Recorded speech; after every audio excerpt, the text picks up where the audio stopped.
How do you think about SIF?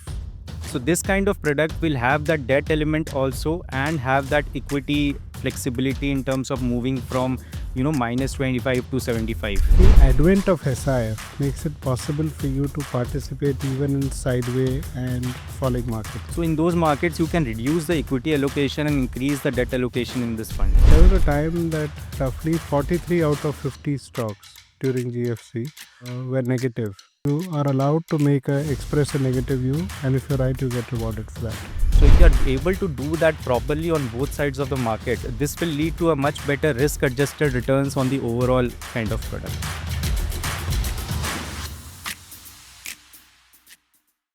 Hello and welcome to another episode of Fundamentals. In this episode, we plan to delve deeper into Specialised Investment Funds, or SIF as they are popularly called. With me today to discuss SIF, I've got Suraj Nanda. Suraj, hi. Hi. Welcome to the show. Thank you. Okay, I think that this is the newest product in town, a new category. How do you think about SIF? So SIF as a product, if you see, it brings you three different advantages. So one is that it has a very similar regulation as a mutual fund. So in terms of taxation and all, it's very simple as a mutual fund. The second thing is it has reduced the entry barrier for investors to 10 lakh, which in a long short category in India, the minimum requirement was 1 crore. And the third thing is that it gives you a much better, asset allocation, equity allocation, as well as leading to a much better risk-adjusted returns. And we have a lot of products which play the equity market cycle. We have seen mutual funds grow significantly. We have a PMS AIF long. Then we have hybrid mutual funds, and now SIF as a category. So how do you see the kind of positioning of these kind of products in the equity space? See, I really think, Suraj, it's an interesting question. The way I think about SIF is very simple. This gives you think about MFs as a category. There's roughly, a large part of MFs, roughly 65-70% of MFs, which are in equity stroke hybrid mutual funds.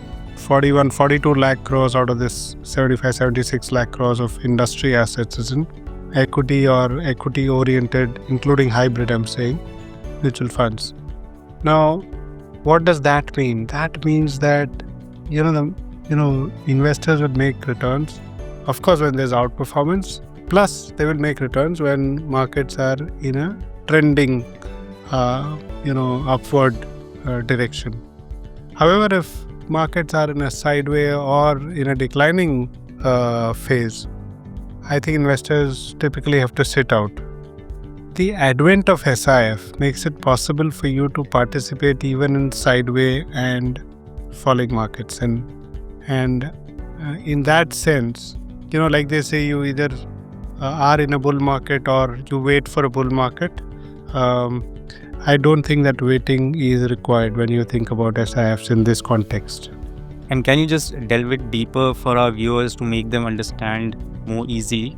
So think about it. I think, I had looked at the last 30 years in terms of market phases. And roughly about 60% of times markets are in an uptrend. 15% times markets are in a sideways direction. And about 20-25% times they are in a downward trajectory. So 60% of the time obviously is the time that your portfolios look good. But what do you do in the remaining 40%? You wait for the 60% phase. With SIFs, it's possible for you to, generate returns and not even sit out in that phase. How does it work? Think about Nifty, for instance. And this is data again over a long period of time. If you were to look at the .com phase or the GFC phase, there was a time that roughly 43 out of 50 stocks during GFC were negative. So if you had to make money, there were only 7 stocks which made money. And if you're in a long only investment vehicle, it's very difficult for you to choose and make returns out of it, because it's coming out of a very concentrated small set of stocks. However, if you had to express a negative view, there were 43 stocks to express a negative view, and potentially, if you're right, you could have made returns out of it. SIF in turn allows you to do that, and that's the most interesting part of SIF, that you are allowed to express a negative view, and if you're right, you get rewarded for that. So is it like we are kind of going towards a market which, like how US kind of became a much more developed markets in the 90s, with more new products like hedge funds and different kind of structured products started coming into it? Is India going through that similar phase in the equity markets with the new products kind of coming in? See, I think thanks to the regulator, I think this is a big step in the right direction to be able to take advantage of different market environment, different market scenarios, and offer suitable investment products to clients. In that sense, think about the same example that I gave earlier in terms of how the pie looks of 60, 25 and 15% with respect to upward trending, sideway and downward trending market. Think of it in a cricket analogy sense. Suppose you are a right-handed batsman, and all fielders, most of the fielders are placed on the leg side for you, and the bowler is constantly bowling on your leg stump. Then you have no space practically to score, because your leg side is completely blocked while the right side is open. You cannot do much. However, if he were to play a switch hit, which is like many batsmen do, from a right-hander he becomes a left-hander after the ball is bowled, his leg side now is offside, and he has very few fielders on his leg side, the new leg side, and he can score. And I really think in a market opportunity sense, if you were to think about it, when you don't have too many options to kind of go long on in the same context, your opportunity suddenly opens up on the short side. And if you have such opportunities, the ability for you to score gets higher. And that's where, I think in the right earnest, steps have been taken to introduce some of these products like SIF, which has the ability to do a switch hit equivalent, which gives you greater wiggle room, which gives you greater optionality, and you don't have to wait for the next bull market. In most markets, I think it will be able to deliver reasonable outcomes for the investor. So like we have seen 360-degree players in cricket, this kind of product becomes an all seasons kind of a product. Absolutely. So just kind of segueing into the product, I mean, we are launching our SIF and branded it as Titanium SIF, which is brought by Tata Mutual Fund, and Suraj, you will be managing the fund. So tell us more about Titanium Hybrid Long Short, and how are you thinking about the fund? Yeah, so first let me talk about the different categories of SIF which are there, right? And if you look at all these categories, you will see that they are complementing the funds on the mutual fund side significantly, right? So there are 7 categories of products which are there. So there are 3 products on the equity side, 2 products on the hybrid side, and 2 products on the debt side. Right, on the equity side, you have a pure equity long short, which becomes like a flex cap equity. Then you have a sector rotation fund. Then you have a X Top 100 fund, which is more of a mid cap and a small cap all seasons fund. Then you have a hybrid long short fund, which could be more in a hybrid mutual fund kind of a space. Then you have a asset allocator fund, which can be a multi-asset kind of a fund. And then you have the debt funds which play the duration and the corporate bond space, right? And in terms of the hybrid long short fund, if you see the name suggests that there is a debt allocation, right, when it is named hybrid. So the product is structured in such a way that you have a minimum 25% active debt, where you will buy corporate bonds, play duration, buy SDLs. So that is the kind of fixed portfolio. And in the remaining 75% will be your equity allocation. So there will be a cash portfolio which will be there, and on top of that there will be the derivative elements, derivative part of the portfolio, which will help in managing the equity allocation of that fund.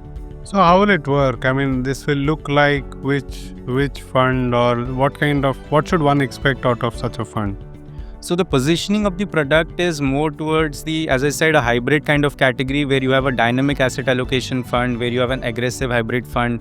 If you see the dynamic asset allocation fund, they move the equity levels from 30 to 60. You see aggressive hybrid where there is an minimum debt element which is there, and they keep the equity around 70-75%. So this kind of product will have that debt element also and have that equity flexibility in terms of moving from minus 25 to 75. Right, so it gives you that product which has both the dynamic equity allocation as well as the asset allocation in terms of the debt part. Understood. So, in a risk-reward sense, do you think this will be more aggressive, less aggressive? How would you kind of position this? So in terms of risk, if you see the product will, given that the equity allocation of the fund is more flexible, so the risk will be very similar to a dynamic asset allocation fund. But given the flexibility which is there in terms of the instruments which is allowed, in terms of the derivative exposure and the unhedged derivative part which you can do around 25% in this fund. So that gives you that room, as you explained in the cricket analogy, it gives you that room to earn that additional return. So as a result, with a similar risk as a dynamic asset allocation funds, you get a better return over a 3 to 5 year kind of a period. So if you think markets are too expensive and there is too much of complacency, you are saying technically this fund can be earning minus 25% equity, and when you think markets are looking extremely attractive, this fund can be potentially running 75% equity. So just explain these two extreme scenarios and what could be conditions under which you could be your asset allocation could look something like this. Okay, so if you look at last year where during election budget when the earnings momentum was kind of deteriorating, so in those kind of markets the valuations of the market were not appreciating the kind of decline in the earnings momentum. So in those markets you can reduce the equity allocation and increase the debt allocation in this fund. So you can reduce the equity allocation and slowly go towards zero or even negative in those kind of markets. And then there is a COVID kind of a scenario when markets corrected significantly. So in those kind of markets you reduce the debt allocation and increase the equity allocation. So as the market falls, you can slowly increase your equity allocation to almost like 70-75% in this kind of a fund. Understood. So take us through the layers in which alpha can be made. I mean, you often talk about 3 layers of alpha generation here. For the viewers, if you can just simplify, what are the 3 layers? So the 3 layers here are, as I said, the asset allocation part. A traditional portfolio which we have read in finance that you need to have a 60% equity and a 40% debt. So this kind of product allows you to have a 25 to 35% active debt, which will give you a fixed return. And the second part is the equity allocation. Equity allocation is like you can move the equity allocation based on the risks of the market from minus 25 to 75. And if you do all that, your stock selection will take care of the upside and your equity and asset allocation will take care of the downside. And as a result, if you look over the entire market cycle, you will see that you are getting a much better risk-adjusted returns in this kind of a product. So it's more like a triple engine, this thing where you have one which gives one layer which moderates the amount of equity which is required, and it could be like you mentioned plus 75 to minus 25, and a third layer could be that of stock selection, where if you're able to identify the right set of stocks, you can potentially end up beating the underlying benchmark. So fantastic. I think that makes it very clear. So just parting thoughts, Suraj, in terms of then what are those 3 or 4 reasons why someone should look at the titanium hybrid long short part? So as I said, asset allocation is very important in the current market, right? In a bull market, it is very clear that you need to increase your allocation to equity and go to even 100%. right? But in a market which is much more sideways, like you explained in the market cycle, you need to have a much better asset allocation. So this kind of product gives you that asset allocation by having that debt to protect the downside. And then on top of that, there is a second layer of protection, which is the equity allocation, through which if you are able to dynamically move the equity level, right, to manage the upside as well as the downside. So the upside and downside both can be done through better stock selection. So till now, if you see any long only fund beats the market by doing the stock selection right. Now here you have to do it on the both sides of the market. So if you are able to do that properly on both sides of the market, right, and this will lead to a much better risk adjusted returns on the overall kind of product. So just summarizing our discussion and making it simpler for the viewers. One, I think this is superior to traditionally directional investment products, because this has the ability to invest on both sides of the market. Two, this coming under MF umbrella gives you better taxation. Three, this can work in most kind of market environment, be it upward moving or sideways or downward markets. Four, it takes away the most important part of trying to time the market by the investor, because this works on an asset allocation model, and within that you have the ability to, like you mentioned, get alpha out of the stock underlying as well as your equity allocations, which I think is a very big differentiation. And lastly, I think the product gives much better risk adjusted return over a traditional directional product. Yeah, that's a wrap on SIF. Thank you, Suraj, for this conversation. Thank you. Power your investments to navigate across market cycles, presenting Specialized Investment Funds. Create wealth with differentiated strategies curated for discerning investors, tax-efficient, regulated structure. Specialized Investment Funds are new investment products that are SEBI regulated and aim to offer strategy-based participation across equity, debt and hybrid portfolios. Minimum investments rupees 10 lakhs. To know more, visit www.tatamutualfund.com/SIF. Investments in Specialized Investment Fund involves relatively high risk, including potential loss of capital, liquidity risk and market volatility. Please read all investment strategy related documents carefully before making the investment decision.